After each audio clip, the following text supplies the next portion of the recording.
श्रीमद् करुणा सागर महाराज की कैवल धाम की जय। श्री विचलभाजी महाराज की जय। श्री धर्म महाराज। सत्य सारे वैशाखे विश्वनाजे पति रे बैठा तजे सर्वलोक मनमा पस पियो मानिया अंते थाशे रे पो। प्रेमजनों, ज्ञान संप्रदायना देशापक अनंत ब्रह्मांडाधीश केवल कर्ताना परम विशेषांश सर्वज्ञ दिव्य परम गुरु श्रीमद करुणा सागर जी महाराज ना कृपा पात्र पूज्यपाद श्री नारायण जी महाराज स्वरचित मास ग्रंथ ने विषय वैशाख मास नो महिमा समझावता कहे छे कि वैशाखे विश्वना जे पति रे बैठा तजी सर्वलोक। गुजराती मास प्रमाणे आज वैशाख शुभ पूर्णिमा है। गुरुगादी शास्त्रापुरी में देवालय में परम गुरुनी जे प्रतिष्ठा है एमनो आ पाटोत्सव दिवस है। साथे साथे परम गुरु करुणासागर मंदिर जेठोली मंदिर नो पण आवतीकाले पाटोत्सव दिवस है। अने साथे साथे बे दिवस पछी वैशाख वद त्रीज मारो दीक्षा दिवस है। आज अहिया बे त्रण तहेवारनो संगम है। आम तो वैशाख सुद पूर्णिमानी आपणे उजवणी करता होईए छे पाटोत्सवनी, पण आ वर्षे महामारीना विघ्नने कारणे आ उत्सवनी આપણે ઉજવણી કરી શક્યા નથી। અને આ મહામારી આપણને સૌને એક સંદેશ આપી જાય છે કે એકાંતમાં આપણે રહીએ, એકાંતમાં રહીને હરિનું સ્મરણ કરવું। કામકાજની અંદર પણ આપણા માટે ઉત્તમ એક અવસર મળ્યો છે। मुश्किलीमां पण एक भगवानना आपणा माटे आशीर्वाद छे के आवा समयनी अंदर आपणे आपणा समयनो श्रेष्ठमां श्रेष्ठ उपयोग करी भगवानना आशीर्वाद मेळवीए।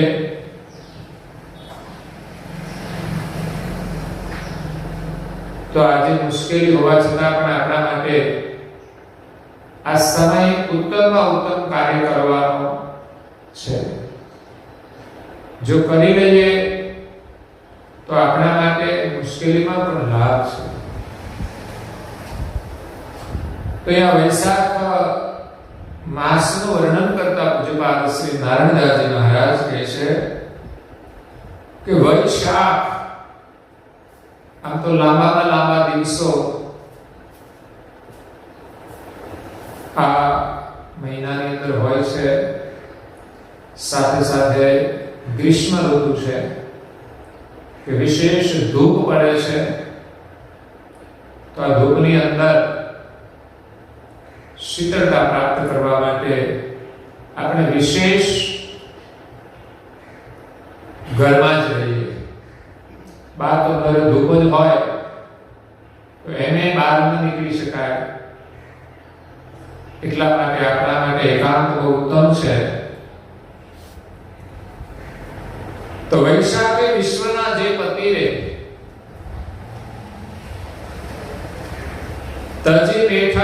સર્વલોક વિશ્વના જે સર્જનહાર છે, જેમના શુદ્ધ સંકલ્પથી આ જગતનું સર્જન થયું છે,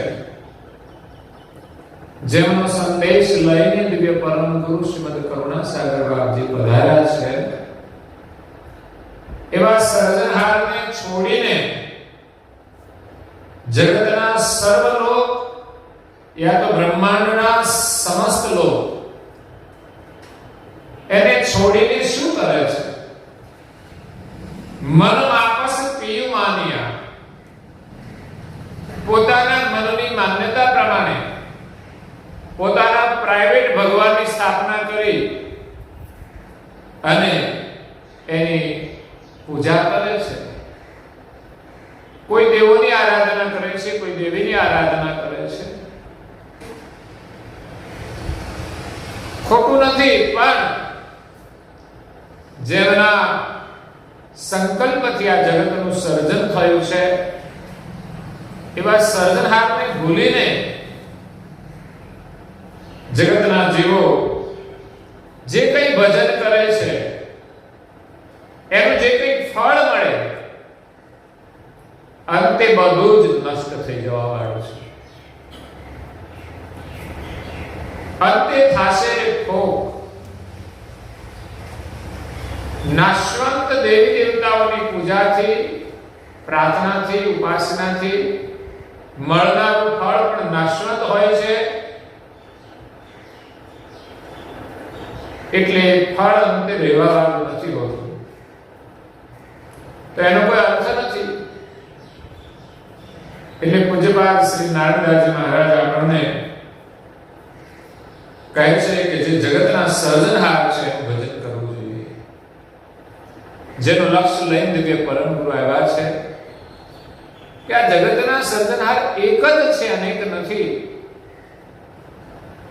અને જગતથી ન્યારા રહેલા છે. કોઈ પણ કૃતિનો કર્તા એની કૃતિથી અલગ હોય છે. એમ જેણે આ જગતનું સર્જન કર્યું છે એ જગતના કર્તા જગતથી ન્યારા છે, જગતની અંદર નથી. એનો વિષય સમજાવતા પૂજ્ય શ્રી નારણદાસજી મહારાજ આ માસ ગ્રંથને વિશે કહે છે. શ્રી ગુણ પક્ષ પુરાતન રે સમજો સદસાર,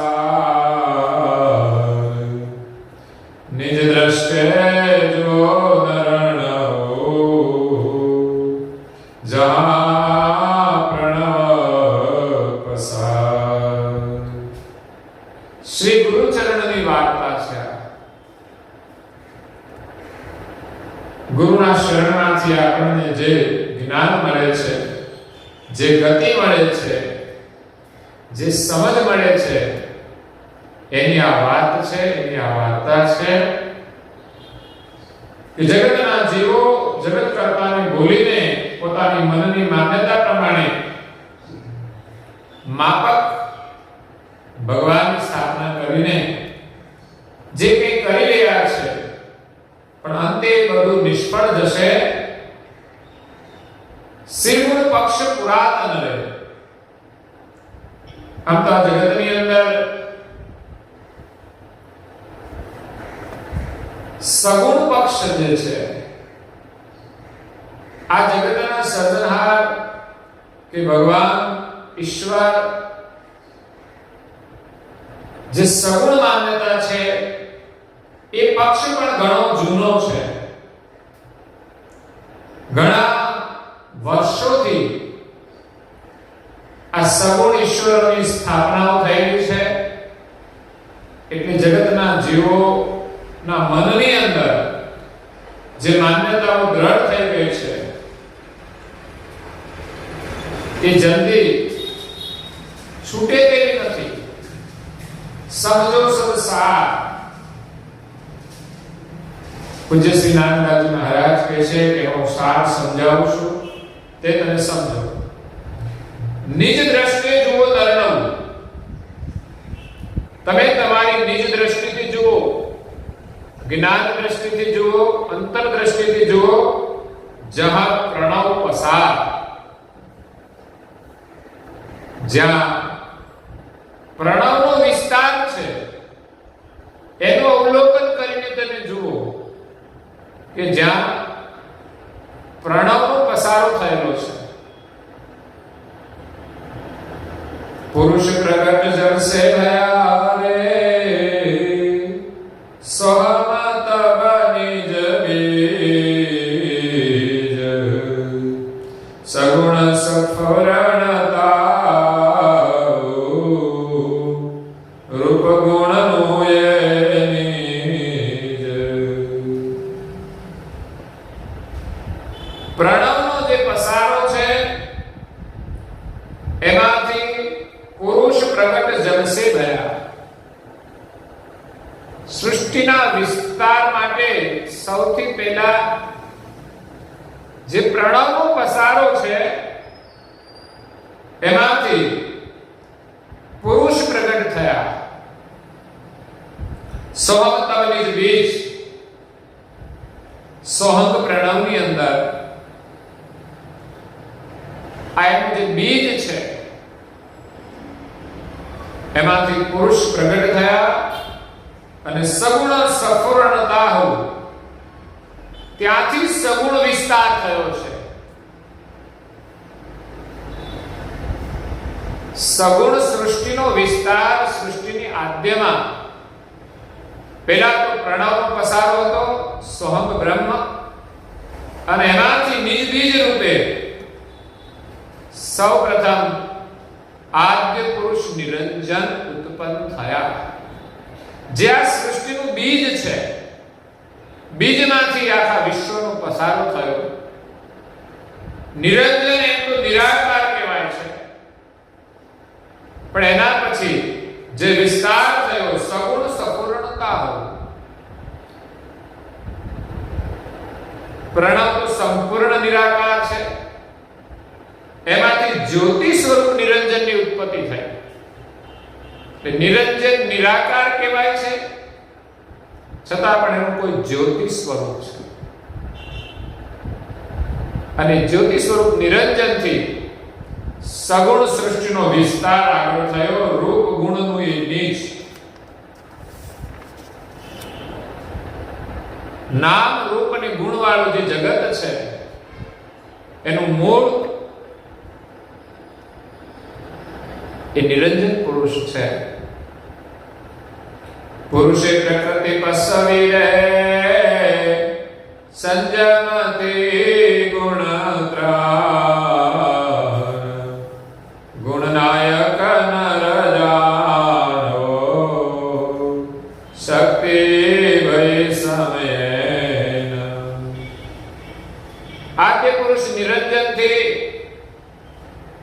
પ્રકૃતિનો પ્રસવ થયો અને સંજમથી ગુણ ત્રણ, એ નિરંજન અને પ્રકૃતિના સંજમથી ત્રણ ગુણનું સર્જન થયું. ત્રણ ગુણ, રજોગુણ, તમોગુણ અને સત્વગુણ. ગુણ નાયક નર જાણો, આ ત્રણ ગુણના અધિપતિ એ આદ્ય પુરુષ નિરંજન છે. શક્તિ વૈષમ્ય, અને આદ્ય શક્તિ છે એ ત્રણ ગુણની અંદર વ્યાપક સમાઈને રહેલી છે. પંચ તત્વ તન માત્ર રે, તમો ગુણથી જો, અંતકરણ સતો ગુણથી, રજોથી ઇન્દ્રિયો. શ્રી ગુરુ ચરણની વાર્તા. પંચ તત્વ તન માત્રા. પંચ તત્વ મતલબ પંચભૂત. પંચભૂત મતલબ પૃથ્વી, જળ, અગ્નિ, વાયુ અને આકાશ. આ પાંચ તત્વો ને પાંચ તત્વોની પાંચ માત્રા છે. શબ્દ, સ્પર્શ, રૂપ, રસ અને ગંધ. તો પૃથ્વી તત્વની ગંધ માત્રા છે, જળ તત્વની રસ માત્રા છે, અગ્નિ તત્વની રૂપ માત્રા છે, વાયુ તત્વની સ્પર્શ માત્રા છે અને આકાશ તત્વની શબ્દ માત્રા છે. અંતઃકરણ આ જે 10 તત્વો છે તમો ગુણથી ઉત્પન્ન થયા છે. પંચભૂત અને પંચમાત્રા એ 10 તત્વો તમો ગુણથી ઉત્પન્ન થયા છે. અંતઃકરણ સતો ગુણથી 5 અંતઃકરણ અને 5 અવસ્થા. અંતઃકરણ 5 મન, બુદ્ધિ, અહંકાર, ચિત્ત અને નચિત. અને 5 અવસ્થા છે જાગ્રત, સ્વપ્ન, સુષુપ્તિ, તુર્ય અને ઉન્મુનિ. આ 10 તત્વ પંચ અંતઃકરણ અને 5 અવસ્થા એ સત્વ ગુણથી ઉત્પન્ન થયા. રજોથી ઇન્દ્રિય હોય, રજો ગુણથી 10 ઇન્દ્રિયો ઉત્પન્ન થાય છે. ઇન્દ્રિયોની જે 10 આકાંક્ષાઓ છે એની 10 ઇન્દ્રિયો બનેલી છે. 5 કર્મેન્દ્રિય, 5 જ્ઞાનેન્દ્રિય. આ 10 ઇન્દ્રિયોનો સાર એ રજો ગુણથી થયેલો છે. 3 ગુણની ઉત્પત્તિ આદ્ય પુરુષ નિરંજન અને શક્તિના સંજમથી થઈ અને 3 ગુણથી 10 તત્વો થયા. રજોગુણથી 10 ઇન્દ્રિયો, સત્વગુણથી 5 અંતઃકરણ અને 5 અવસ્થા અને તમોગુણથી પંચભૂત અને પંચમાત્રા. તો કુલ મળીને કેટલા થયા? 23. 3 ગુણ અને એના બીજા 10 તત્વો મળીને 23 થયા. એ તત્વ 24 નો સંજમ હરે પ્રકૃતિ પંચવેશ.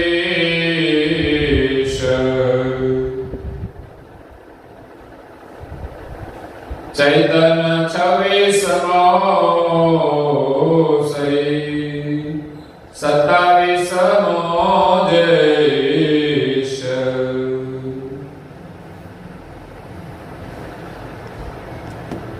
એ તત્વ 24 નો સંજમ રહે. આ 24 તત્વનો સંજમ એ બધાને ભેગા કર્યા કરતા માલિકે. એની અંદર 25મી પ્રકૃતિ પંચવીશ, 25મી પ્રકૃતિ, ચૈતન 26મો સહી અને 26મો જે ચૈતન પ્રણવ છે, જે પ્રકૃતિની પાર, 27મો જે ઈશ. 25 તત્વોને ચેતન કરનાર પ્રાણ છે અને પ્રાણને ચેતન કરનાર 27મો ચૈતન અંશ છે. તત્વ 25 આ પિંડના રે સગળો વિસ્તાર સ્થાવર જંગમ સૃષ્ટિના લખ 84 સ્મા. આ શરીરના 25 મુખ્ય તત્વો. આમ તો આખું શરીર 84 તત્વોનું બનેલું છે, પણ મુખ્ય પ્રધાન તત્વો 25 છે. સઘળો વિસ્તાર, સારી સૃષ્ટિનો વિસ્તાર આ 25 તત્વનો છે. દરેક પિંડની અંદર આ પ્રધાન 25 તત્વો વર્તમાન કરે છે. કે આ શરીરની દેખાતી 10 ઇન્દ્રિયો છે એ બનેલી છે પંચભૂત અને પંચમાત્રાની. અને ઇન્દ્રિયોને ચલાવનાર અંતઃકરણ અને અવસ્થા છે. અને આ બધો સાજ 3 ગુણથી થયો છે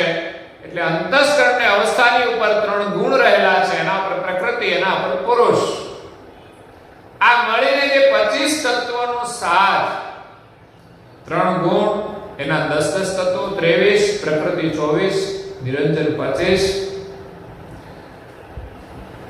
તો આ 25 તત્વોનો સારા બ્રહ્માંડનો સાજ દરેક શરીર, કીટ પતંગ પ્રાણી પશુ પંખી બધાના શરીરમાં આ સાજ રહેલો છે. સ્થાવર જંગમ સૃષ્ટિના જે શરીરો છે એના બે વિભાગ છે. એક છે સ્થાવર અને બીજો છે જંગમ. સ્થાવર જે સ્થિર વનસ્પતિ જાતિ છે અને બીજી જંગમ જાતિ જે હલનચલન કરતી, જેમાં કીટ જાતિ આવે, પતંગ જાતિ આવે, મનુષ્યની જાતિ આવે, પ્રાણી આવે, પશુ આવે. તો આ ત્રણ પ્રકારના જે જીવો છે, પતંગ જાતિ, કીટ જાતિ, તે બધા જંગમના જે શરીરો છે, બધા જ શરીરો સ્થાવર કે જંગમ બંને મળીને 84 લાખ પ્રકારના જે શરીરો છે બધા જ આ 25 તત્વોથી બનેલા છે. ખાણ ચતુર્ભી ઉપજને એથી અલગ ન કોઈ તન ધરા દે તત્વના સમજો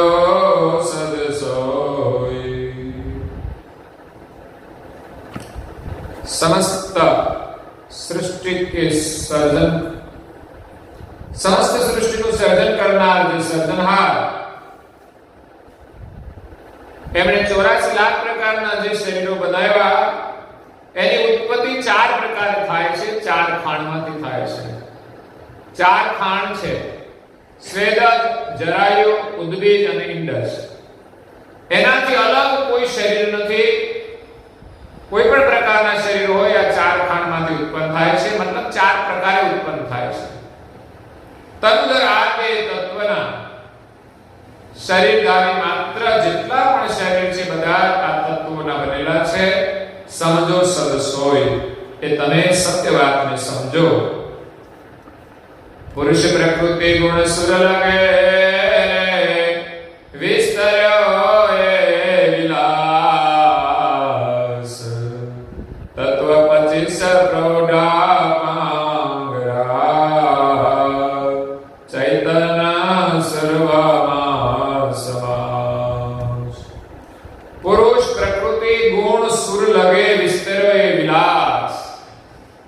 નિરંજન, પ્રકૃતિ, 3 ગુણ અને દેવો સુધી આ સૃષ્ટિનો, આ શરીરોનો વિસ્તાર થયેલો છે. દેવોના શરીરમાં પણ આ તત્વો આવેલા છે. તત્વ 25 પ્રૌઢા પાંગરા. આ 25 તત્વો એ છે નિરંજન સુધી પાંગરેલા છે, વિસ્તરેલા છે, જેનો પસારો પ્રૌઢ છે. ચૈતન્ય સર્વમાં સમાસ. અને બધા જ તત્વોના બનેલા શરીરોની અંદર ચૈતન્ય પ્રણવ સમાયેલો છે, બધાની સાથે જોડાયેલો છે. એ પ્રણવ વ્યાપક છે, જે પ્રણવ દ્વારા શરીરના બધા જ તત્વો સચેતન થાય છે. અંશ માલક તત્વાતીત છે,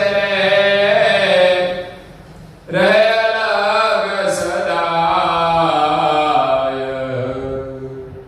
નિર્ગુણ તો સમશૂન્ય છે, એન સર્વનો સમાન.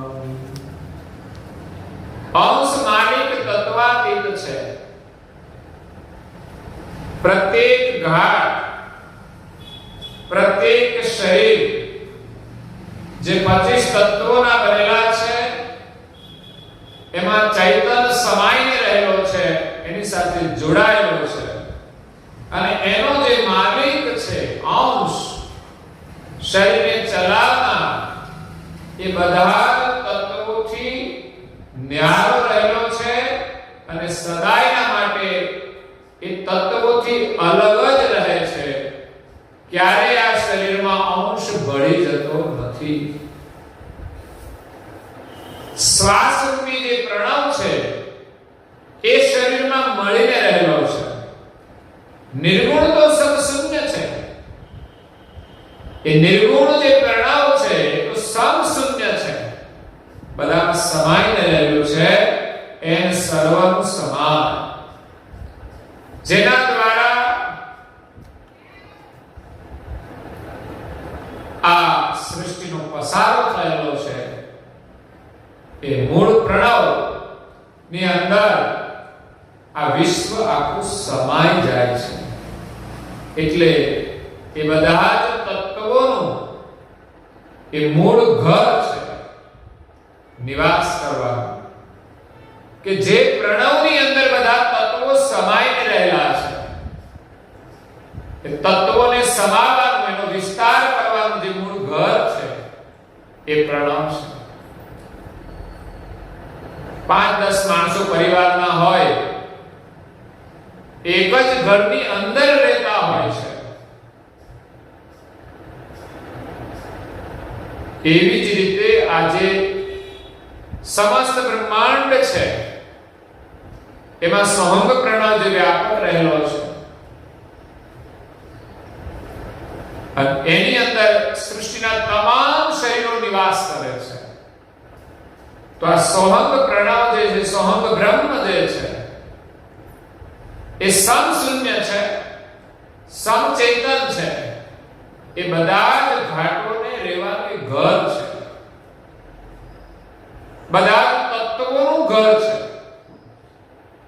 દરેક તત્વોને સમાવવાનું એ ઘર છે. તે પદને પરસાવવાને પ્રગટ્યા શ્રીમદ કુબેર. એ પદને ઓળખાવાને માટે કે આ પ્રણવ રૂપી જે ઘર છે એ શું છે. નારદાસ શરણાગત પાસે ગયો બહુ ફેર. નારદાજી બાપજી કહે છે કે હું પરમ ગુરુના શરણમાં આવ્યો એટલે આ ભવના જે ફેરા ફરવાનું છે મારું ટળી ગયું. કારણ કે આ જગતની અંદર લોકોએ જે માતા ઈશ્વરને માનેલા હતા અને એનું જ્યાં સુધી સ્મરણ કરે છે, સગુણ ઈશ્વર જે માનેલા છે એ અંતે રહેવાવાળા નથી. એ પણ સૃષ્ટિનો જ વિસ્તાર છે, આખર બધું સમાઈ જાય છે. એનું ભજન કરીએ ત્યાં સુધી આપણો જન્મ મરણ ટળી શકતું નથી. કારણ કે જેનું આપણે ભજન કરીએ છીએ સ્વયં દેવતાઓ પણ જન્મ અને મરણને આધીન છે. એનાથી મળતું કોઈ પણ ફળ, આલોકની અંદર આપણને કંઈ પણ લાભ મળે એ પણ રહેવાવાળું નથી, એ પણ છોડીને જવાનું. અને કદાચ કોઈ આલોકની અપેક્ષા ન રાખે અને પરલોકની પ્રાપ્તિ થાય, એનું ધામ પ્રાપ્ત થાય, તો એ પણ અખંડ રહેવાવાળું નથી. પણ બધાનું જે સમાઈને રહેલું જે ઘર છે, જે સૌમ્ય પ્રણવ છે, એને જો સમજવામાં આવે તો આપણને આ ભવના ફંદમાંથી મુક્તિ મળી જાય છે. જે આગળ થઈ ગયેલા સંકાલિકો, શિવજી આદિ એ સોહંગ પદનું અવિરામ કરે છે. એટલે કરુણાસાગર બાપજી કહે છે કે આજ સુધી એને કાળ કશું કરી શકતો નથી. તે શાશ્વત પદ જે છે સોહંગ બ્રહ્મ, એને આપણે સમજવાનું છે. અને પરમ ગુરુના શરણમાં આવવાથી લક્ષ્ય ની સમજ પ્રાપ્ત થવાથી આપણને એ નિજ ઘરની સમજ પ્રાપ્ત થાય છે. અને અંતમાં દોહાની અંદર કહે છે કે ભવ પરક કરનના હરે પ્રગટે સદગુરુ મહાદ અંશ અખિલ નિજતા સિરગુણ નિર્ગુણ કે આદ. ભવ પરક કરનન હરિ, આ જગતના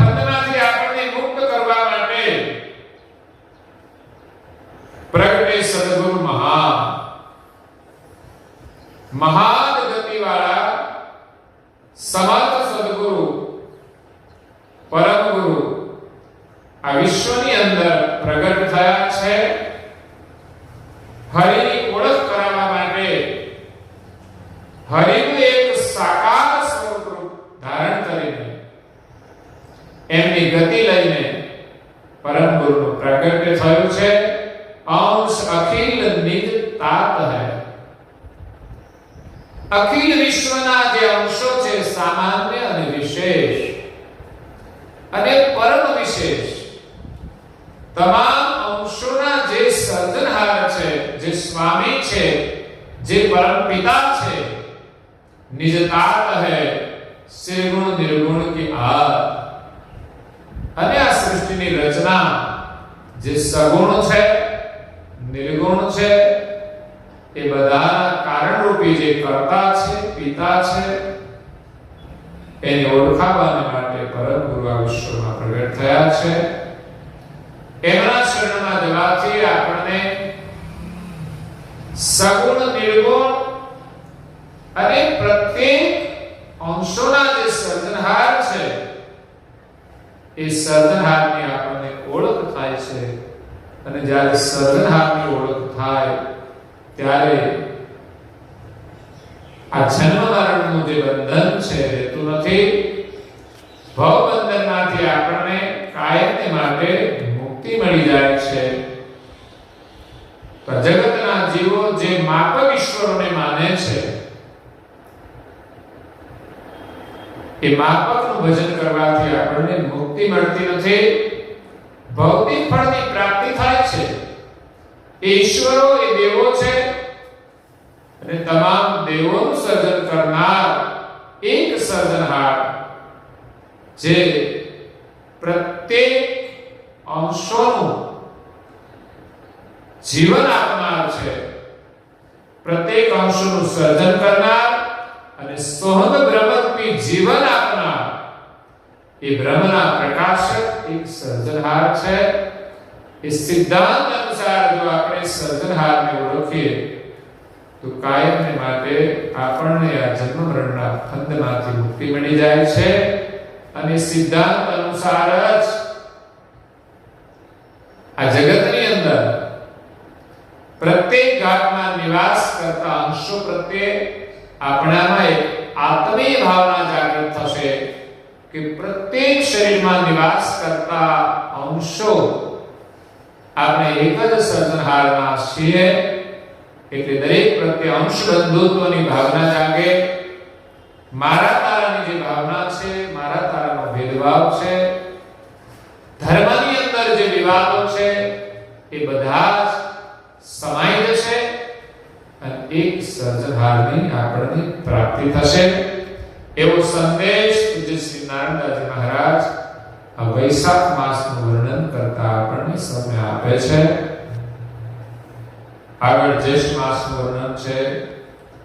ગઈ ચૈત્ર માસનું જે વર્ણન હતું, ચૈત્ર માસે તો આપણે કોઈ સત્સંગ આયોજન હતું નહીં એટલે એનો સત્સંગ કર્યો નથી. પણ આજે આ વૈશાખ પૂર્ણિમા છે, પરમ ગુરુનો પ્રતિષ્ઠા દિવસ છે, એટલે એમ થયું કે આજે આપણે એનું થોડું સ્મરણ કરીએ તો સારું. તો આજે પરમ ગુરુના આશીર્વાદથી પૂજ્યપાદ શ્રી નારાયણદાસજી મહારાજશ્રીએ જે વૈશાખ માસનું વર્ણન કર્યું છે, જેમાં જગત કરતાએ જે જગતનું સર્જન કર્યું છે એ તત્વોનો એમણે વિસ્તાર બતાવ્યો. પ્રત્યેક શરીરો કયા તત્વોના મૂળ બનેલા છે અને તત્વોની અંદર કઈ રીતે આ શરીરમાં ચૈતન આવીને આ શરીરને ચેતન કરે છે અને એનો વિસ્તાર 14 લોક સુધી ફેલાયેલો છે, જેમાં દેવોનો પણ સમાવેશ થઈ જાય છે. તો સગુણ અને નિર્ગુણ સૃષ્ટિના સર્જનહાર આ શરીરમાં સગુણ એ તત્વોનું જે શરીર દેખાય છે, પંચભૂતનું, 10 ઇન્દ્રિયોનું, એ સગુણ શરીર છે અને એની અંદર જે પ્રાણ છે નિર્ગુણ છે, અને આ શરીરને ચલાવનાર જે ચૈતન્ય છે એ સગુણ શરીર અને નિર્ગુણ પ્રાણથી ન્યારો છે. નિજ ચૈતન્ય અંશની સત્તાથી આ શરીરનું પ્રણવ ચેતન થાય અને ચેતન પ્રણવ આખા શરીરમાં વ્યાપક રહેલો છે. એટલે એની ચેતનાથી આ શરીરની અંદર એના રોમ રોમ અને રગે રગ સચેતન થાય છે. તો એ ચૈતન્ય જે અંશ છે એ પોતાની સત્તાથી ચૈતન્ય તો કરે છે, પણ જ્યાં સુધી એને કર્તા માલિકનું જીવન ન મળે ત્યાં સુધી એ આ શરીરને ચલાવી શકતું નથી. એટલે ચૈતન્ય અંશ આ બ્રહ્માંડમાંથી જીવન લે છે સોહંગ પ્રણવ દ્વારા, અને ઓહંગ પ્રણવ દ્વારા આ શરીરને એ જીવન આપે છે. એ રીતે આ શરીર ચાલે છે. પ્રત્યેક અંશોનો સંબંધ જીવનદાતા સર્જનહાર સાથે જોડાયેલો છે.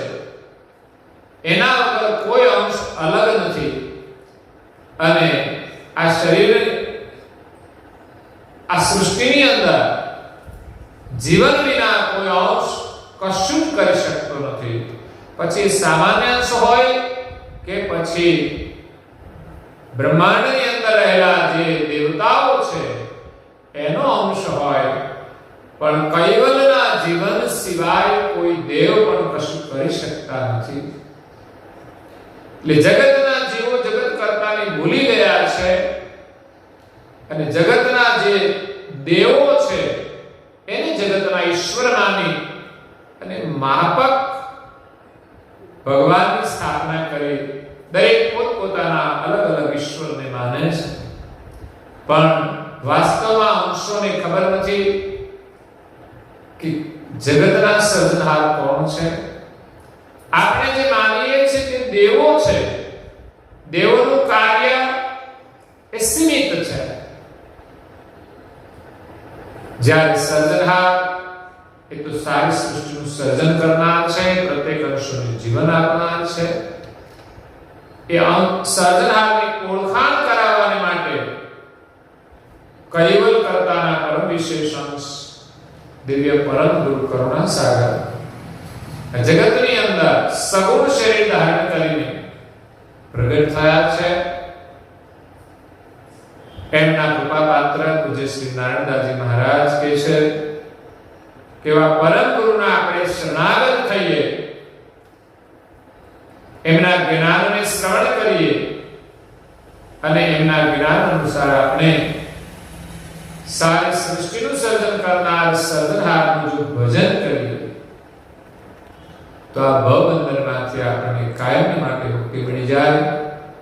તેવા પરમ ગુરુનો આજે પાટોત્સવ દિવસ છે. જેઠોલી ગામની અંદર જે મંદિર છે એમની પ્રતિષ્ઠા આવતીકાલે થયેલી છે, અને ગુરુગાદી સારસાપુરીમાં જે દેવાલય છે એની અંદર જે પરમ ગુરુની સ્થાપના પૂજ્યપાદ શ્રી નારાયણદાસજી મહારાજ કરી છે. વૈશાખ સુદ પૂર્ણિમાના દિવસે, વૈશાખ સુદ પૂર્ણિમાનો દિવસ એટલે આપણા માટે પરમ ગુરુના આશીર્વાદ પ્રાપ્ત કરવાનો દિવસ છે. જ્યાં જ્યાં પણ પરમ ગુરુની સ્થાપનાઓ છે, મંદિરની અંદર ફોટાના સ્વરૂપમાં હોય કે મૂર્તિના સ્વરૂપમાં, એ આપણે આરાધના કરવા માટે છે. એટલે પરોક્ષ રૂપે દિવ્ય પરમ ગુરુ ત્યાં આવીને વિરાજમાન થયા છે કે પરમ ગુરુની પ્રાર્થના કરવા માટે, પૂજા કરવા માટે, સેવા કરવા માટે, સ્મરણ કરવા માટે એ આપણા માટે એક ઉત્તમ માધ્યમ છે. એટલે પરોક્ષ રૂપે પરમ ગુરુ વિરાજમાન છે, જેમાં આપણી શ્રદ્ધા જોડી સેવા, પૂજા, દર્શન નો લાભ લઈ અને એમના જ્ઞાનને શ્રવણ કરવાનો, અને જ્ઞાનની સમજથી આપણે એમના સનાતન ચૈતન્ય સ્વરૂપ સાથે આપણી વૃત્તિને જોડવાની છે. જે સનાતન સ્વરૂપ સમસ્ત બ્રહ્માંડમાં વ્યાપક રહેલું છે, સહંગ બ્રહ્મ રૂપે, જેનો એક છેડો કૈવલ સાથે જોડાયેલો છે અને બીજો છેડો સંસારના પ્રત્યેક અંશો સાથે જોડાયેલો છે, જીવન રૂપે. એ પ્રકારે પરમ ગુરુની ગતિ અપરંપાર છે, જેનો પાર ન પામી શકાય. તેવા પરમ ગુરુના ચૈતન્ય સ્વરૂપની સાથે એકતા કર્યા વિના આપણને કૈવલની પ્રાપ્તિ થતી નથી, કૈવલ સાથે આપણી એકતા થતી નથી. તેવા પરમ ગુરુ પ્રગટ થયા છે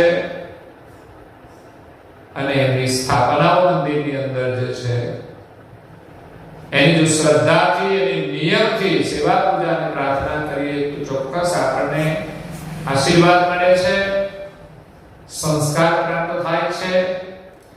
એટલે આપણા ગામની અંદર જે મંદિર છે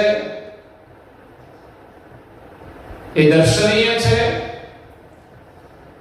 કે પરમ ગુરુના જેટલા પણ અનુયાયી ભાઈઓ હોય, બહેનો હોય, બાળકો હોય, પ્રત્યેક અનુયાયી નિયમથી ઓછામાં ઓછું એકવાર દર્શન કરવા આવવું જોઈએ.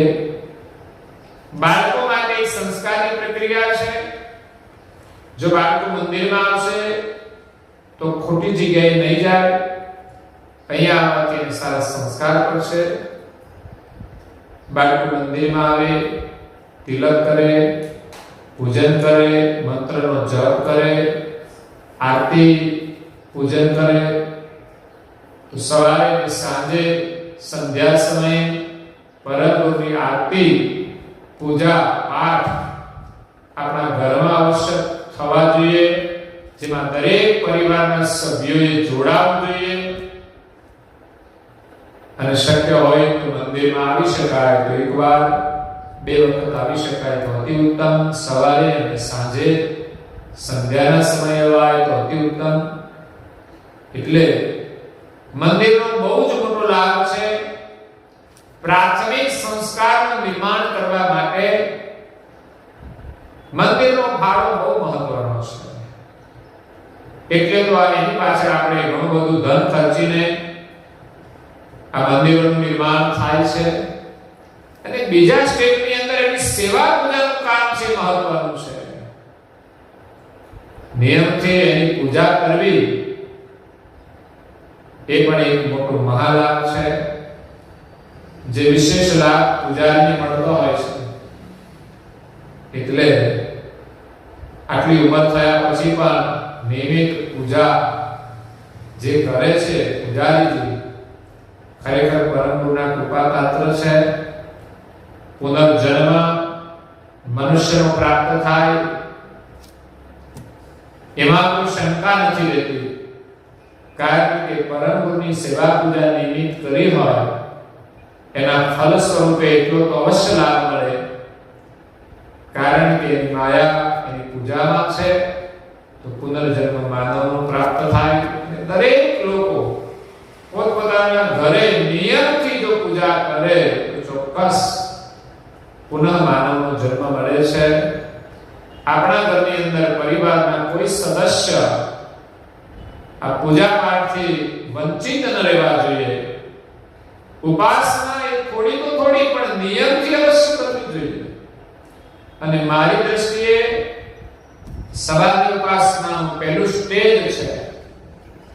ઉપાસનાના 3 સ્ટેજ, જેમ આ મુશ્કેલી આવી છે મહામારીની, એના પણ સ્ટેજ હોય છે. પહેલું સ્ટેજ, બીજું સ્ટેજ અને ત્રીજું સ્ટેજ. થોડી અસર થાય એટલે પહેલું સ્ટેજ,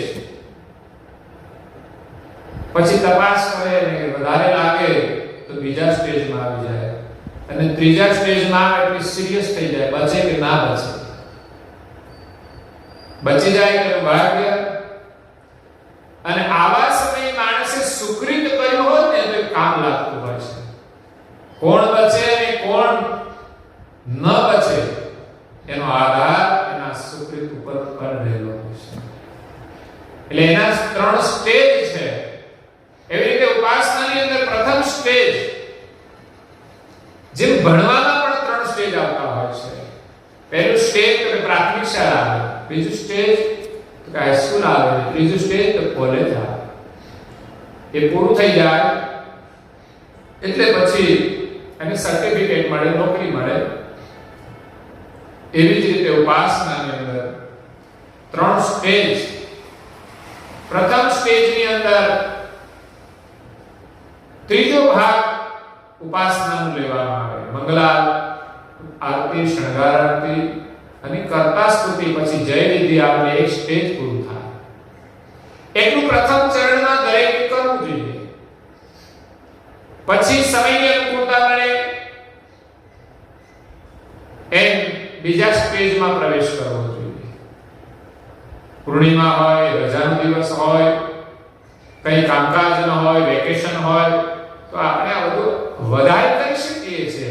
પછી એવું નહીં કે આપણે પહેલા સ્ટેજમાં છીએ એટલે રજા હોય તો પણ પહેલા સ્ટેજમાં જ રહેવું. પણ સમયની અનુકૂળતા પ્રમાણે સમય વધારવો જોઈએ. હા, બાળકો પહેલા સ્ટેજમાં જ રહે એટલે એ રજા હોય તો પણ પહેલા સ્ટેજમાં જ કામ કરે. જ્યારે ઉંમરવાળા લોકો, મતલબ યુવાનો બીજા સ્ટેજમાં ગણાય. એટલે એમને પહેલા સ્ટેજમાંથી બીજા સ્ટેજમાં પ્રવેશ કરવો જોઈએ. અને જે વડીલો, જે બુઝુર્ગો છે, એ બધા જ ત્રીજા સ્ટેજમાં આવે. એટલે એને બધું જ કરવું.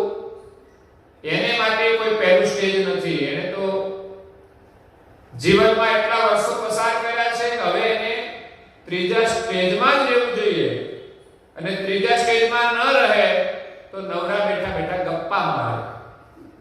કારણ કે આમે ત્રીજા સ્ટેજમાં પહોંચી ગયા હોય એટલે એને સાંસારિક બહુ કામકાજ હોય, અને હોય તો વાંધો ના આવે, પણ ના હોય તો એને તો આ મંદિરમાં જ રહેવું